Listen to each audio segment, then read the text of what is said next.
kayak gitu, kita juga harus ada standar. Kita harus tentuin standarnya, kita harus make sure semuanya fair and square, fair juga sama the rest of the tenants, supaya ya kedepannya ini kan ini space bersama ya.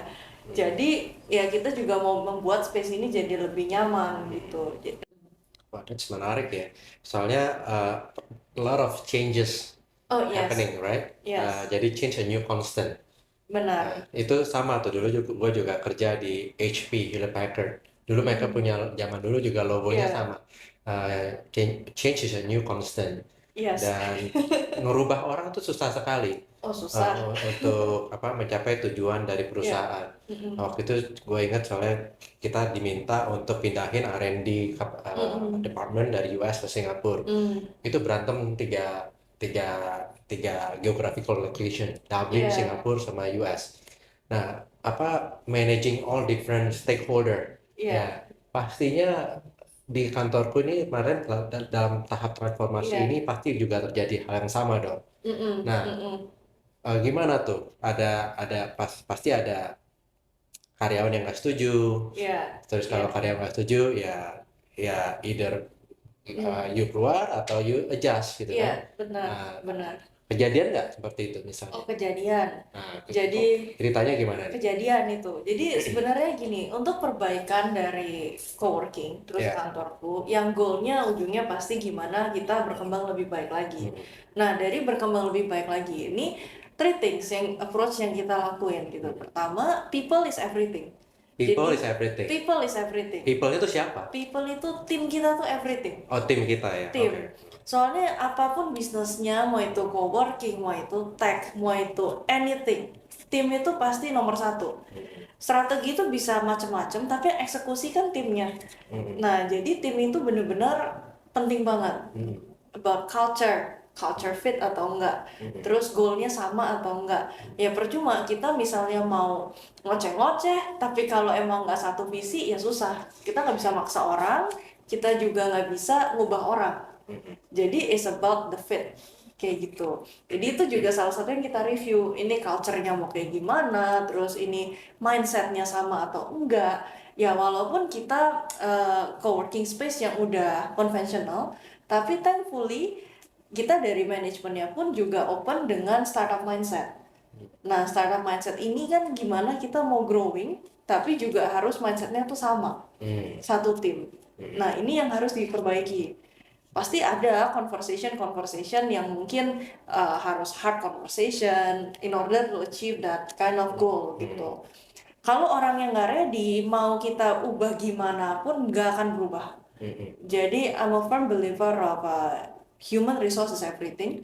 Itu tough love jadinya ya. Tough love, Jadi tough love. people is everything, lu Ya, care sama mereka. Cuman kalau mereka nggak deliver, ya udah gitu ya. iya. Bye. Susah juga karena ibaratnya gini, kalau misalnya nih ya within our teams gitu, misalnya a few nggak fit culture-nya, itu bakal sacrifice the rest of the team yang memang bener-bener mau berkembang. Jadi nggak adil. Nggak adil. Nah, jadi demi keadilan bersama, satu itu Iya, harus mendingan ya kamu yang nggak fit memang ya. Jadi kamu cari iya, tempat lain yang lebih fit iya. sama kamu punya personality. Benar, karena ya memang buat mencapai suatu tujuan sama goal dari company, ini semua ini kan emang bener-bener harus fit ya Iya. sama tim gitu. Ini harus fit, culture fit. Culture itu bahkan yang bisa dibilang make it break it company gitu. Jadi nggak bisa cuman satu orang yang mau jalan, yang lainnya nggak mau tuh juga nggak bisa. Ini teamwork. Jadi apalagi lean team dan teamwork ini suatu hal yang sangat penting gitu. Jadi ya mau nggak mau kita juga ada restructuring, kita juga harus ada talent fit sebelum strategi yang lain-lainnya tuh terjadi. Jadi itu hal pertama yang kita review dan lakuin. Gitu. Nah, kalau misalnya apa namanya sekarang dari tim yang kantorku sekarang, jadi semuanya udah berubah atau masih ada yang lama-lama atau bagaimana? Bisa dibilang 95% berubah. 95% berubah. 95% berubah. Wow. Iya. Ya. Terus bagaimana tuh untuk leadership yang barunya? Supaya tadi kan biasanya kan perusahaan ada OKR-nya, Iya. harus ada objektifnya, harus ada championnya. Iya. Kalau 95% berubah, ya gimana itu untuk menerapkan OKR tersebut dan kapan sih itu bakal tercapainya kira-kira? Nah, jadi dengan the new team, kita udah harus belak-belakan dari depan. Jadi udah transparan dari depan dan oke, kita goalnya tuh mau mencapai ke sini. Peranannya tim sama structure dari tim itu harus benar-benar fit. Jadi masing-masing dari department itu udah tahu goalnya kemana, peranannya mereka tuh kayak gimana untuk mencapai hal itu. Jadi dari awal udah diinfo dan sudah dikasih tahu lah gitu. Jadi apalagi dengan restructuring pun juga kita transparent. Oke, kita dalam tahap perbaikan yang ke tempat yang lebih baik. Jadi approach yang kita lakukan itu hiring. Dari hiring kita udah harus mencapainya tuh seperti A, B, C, and D gitu. Jadi goalnya OKR itu kan biasa objektifnya pasti satu. Tapi KR key resultnya itu kan dari masing-masing departemen harus make sure bisa achieve the same goal dengan contribute yang beda-beda gitu. Nah, ini kita membuat sesuatu yang very crystal clear. Jadi setiap departemen itu ada measurement-nya. Tahu oke, chiefnya kesini tuh kayak gimana. Misalnya housekeeping itu pun ada OKR-nya. Misal housekeeping juga punya OKR. Apa tuh? OKR-nya gitu. Pakai sabunnya nggak boleh banyak-banyak gitu. Nah, tenant nggak boleh komplain. Jadi kalau misalnya tenant komplain karena cleanliness, hygiene, itu tenant retention. Nah, ini itu juga kontribusi besar dari housekeeping. Kenapa? Karena housekeeping itu mereka tuh perannya penting banget dari coworking space. Mereka memang nggak di depan layar yang jualan, tapi actually mereka itu yang membuat space ini tuh jadi enak, jadi kenyamanan orang, terus juga space-nya tuh orang lebih retention dari tenant. Tenant tuh suka sama tempatnya karena hygiene, atau orang kan kadang-kadang apalagi kita di kantor tuh udah kayak rumah kedua kita kan. Kalau misalnya nggak hygiene, orang juga pasti bete gitu. Nah, jadi hal-hal ini tuh jadi salah satu penting dari OKR. Jadi nggak hanya dari customer relationship aja yang membuat tenant itu jadi renewal dengan coworking space-nya, tapi actually dari housekeeping pun juga penting peranannya. Boleh bisa share nggak dalam 5 bulan ini kan kata lu tadi udah jalan 5 bulan, small wins apa sih yang udah ada? Maybe juga ada big wins gitu kan? Boleh share nggak small wins atau big wins-nya yang udah kejadian yang bisa dibanggain ke penonton? Sebenarnya kalau misalnya ini bisa dibilang membership kita itu almost triple dalam waktu 5 bulan. Dalam waktu 5 bulan. Yang lain pada bangkrut tutup gulung tikar, lu punya naik 3 kali. Kita naik 3 kali, makanya kita actually malah extending ke new location. Wow. Jadi kita ini lagi mau reactivate lagi Agro Plaza yang lokasinya kantorku. Itu memang karena kita udah over demand gitu. Dan kita ngelihat it's all about timing juga. Jadi timingnya nih pas gitu. Jadi bingung gitu, kalau yang lain pada bubar, lu pada malah triple. Itu salahnya di mana sih?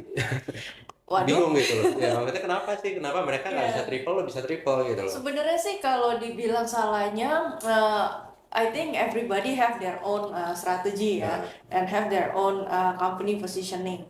Nah, cuman I think what I see is a differentiation factor di kantorku. Kantorku ini fokus untuk improvement terus instead of being aggressive on going other location. Oh, jadi gitu. Fokus on one place first. Benar. Baru pindah. Oh, itu sama persis nih. Gue juga di Kolibra juga kita selalu begitu portfolio kita. Di mana waktu itu shareholders mereka selalu bilang ke portfolio mereka expand ke luar negeri, kemana dulu segala macam, expand terus-terusan expand. Kalau kita justru terbalik, mirip sama lu sih, kita fokus betulin dulu satu tempat. Ketika memang revenue-nya sudah sizable, sudah profitability path-nya sudah ada, berarti kan tinggal resepnya tinggal bisa di copy tuh, di scale up, di copy paste ke tempat yang lain. Sama ya berarti ya? Sama, kita juga. Karena dengan kalau kita hyper growth, kita harus berarti kan hyper cost. Hyper growth equivalent hyper cost.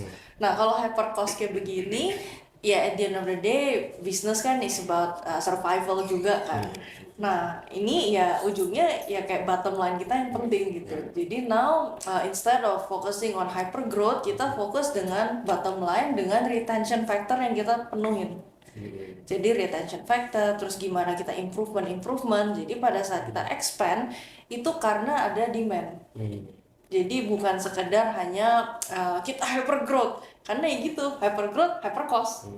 Nah kalau hyper cost nggak dibalance, ya itu jadinya minus gitu. Nah itu something yang kita avoid gitu. Nah, GitHub ini kan sebuah wadah ya, yang untuk menaungi aspiring entrepreneurs, orang-orang yang mau jadi pengusaha, entrepreneur, bisa UMKM, bisa startup, bisa siapapun, student pun boleh, ya kan? Tapi yang sekarang tuh yang banyak jadi kesulitan mungkin bagi pengusaha baru ya, mungkin juga pengusaha lama ya, itu untuk transformasi. Tadi you bilang 95% apa namanya berubah, jadi ada yang dipecat, ya kan? Nah mayoritas ini mungkin dulu kita di ekosistem kita tuh ada banyak yang tanya juga, kenapa kalau kita pecat orang kan gimana ya severance ini segala macam ya ini. Nah itu sebenarnya eh, ada nggak sih alternatif lain selain nggak mecat gitu loh? Sebenarnya sih gini, company itu untuk sampai make that decision is not easy decision. Iya, It's really not easy decision. Apalagi kalau kita udah hiring, itu kan sebenarnya livelihoodnya orang tuh ada di kita juga. betul. Tapi makanya sebisa mungkin sebelum kita melakukan hal itu, hiring kita harus benar. Artinya kadang-kadang memang company perlu hiring cepat, cuman make sure is the right fit. Karena kalau nggak ada right fit, nanti company yang suffer. Kalau company yang suffer, akibatnya the rest of the team yang kena juga gitu. Nah, jadi biasanya sih sebelum sampai hal itu terjadi, kita identify ini masalah ini kenapa, masih bisa diperbaikin nggak? Pasti tentunya ada conversation. Dengan conversation inilah ya, diajak ngobrol, diajak one-on-one, diajak kayak kenapa sih kamu kok begini gitu, kenapa sih, ada yang bisa dibantu nggak, masalahnya gimana. Cuman it always takes two to tango. Take two to tango, setuju Take two to banget. tango, Tuh, oke? setuju banget. Kalau kita ngasih tahu masih bandel juga, ya susah dong. Jadi ya harus takes two to tango. Kita ngasih solusi, yang dikasih solusi juga harus jalan. Kalau masih nggak jalan juga, ya sorry lah, gimana, keretanya udah jalan. Kita kalau nunggu terus ya behind schedule dong nanti. Biasanya tuh kalau startup founder ngobrol ke gua tuh biasanya mereka kesulitan untuk hiring. Right. Karena kalau hiring orang yang jago itu mahal. Orang yang so-so kita mesti train. Udah di train, dihajar sama orang. Mulai dari nol lagi. Nah, jadi bagaimana nih apa namanya pengalaman lu nih untuk training orang-orang tersebut? Karena kan nggak semua orang di train, kita maunya bisanya besok, ternyata nunggunya 3 bulan, 6 bulan gitu. Nah bagaimana nih solusinya? I think depends on startup phase-nya gimana. Early stage atau middle stage, meaning seri A above atau udah mature stage. Kalau misalnya buat early stage startup, I think it's very very critical. The first 2 hires itu harus benar. Soalnya kalau sampai salah hire, itu langsung impact ke produknya, impact ke macam-macam. Sedangkan startup early stage itu perlu hiring yang benar supaya bisa delivering milestone. Nah kalau salah hire itu bisa malah parah gitu. Nah tergantung bisa affordability-nya kayak gimana. Dan usually kalau emang mau hiring, attracting talent yang memang udah bagus-bagus, aside from salary, sebenarnya they also care about something else. Jadi misalnya the why they want to. The vision of the founder. Yes, the vision of the founder. Like the why they want to be part of the company.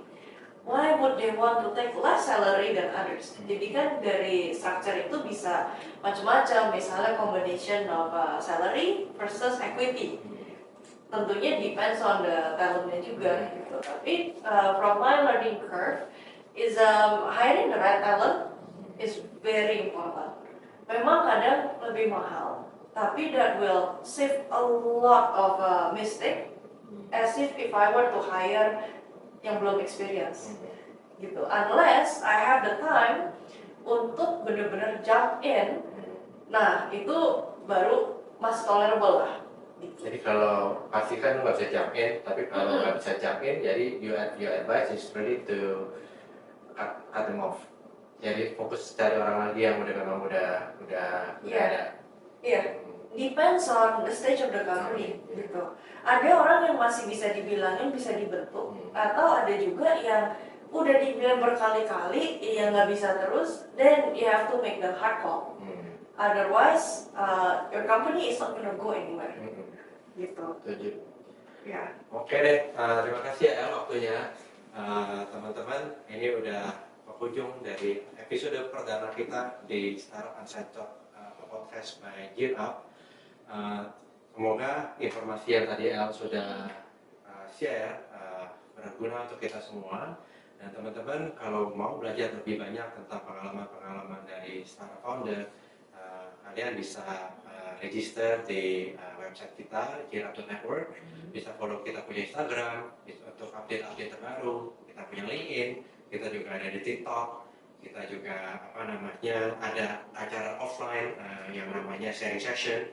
Di sana kalian bisa ketemu dengan founder-founder yang lain. Jadi kalian bukan dengerin aja, tapi kalian juga bisa langsung menceritakan unek-unek diri yang kamu punya itu apa sih. Jadi bisa sharing dan bisa berbagi sama yang lain-lain. Dan itu sebenarnya sharing itu ternyata powerful ya. Yes. Karena ternyata bukan saya aja yang punya problem. Sebelah juga ada problem yang sama. Dan langsung kita belajar dari orang di sebelah gitu loh. Dan ini merupakan dari kita untuk kita supaya kita bisa sama-sama sukses. Oke, jangan lupa untuk tadi kalau di YouTube klik lonceng dan like kita punya podcast, dan selalu follow kita punya Instagram, LinkedIn dan semuanya. Sampai jumpa di acara selanjutnya. Terima kasih. Thank you. Bye.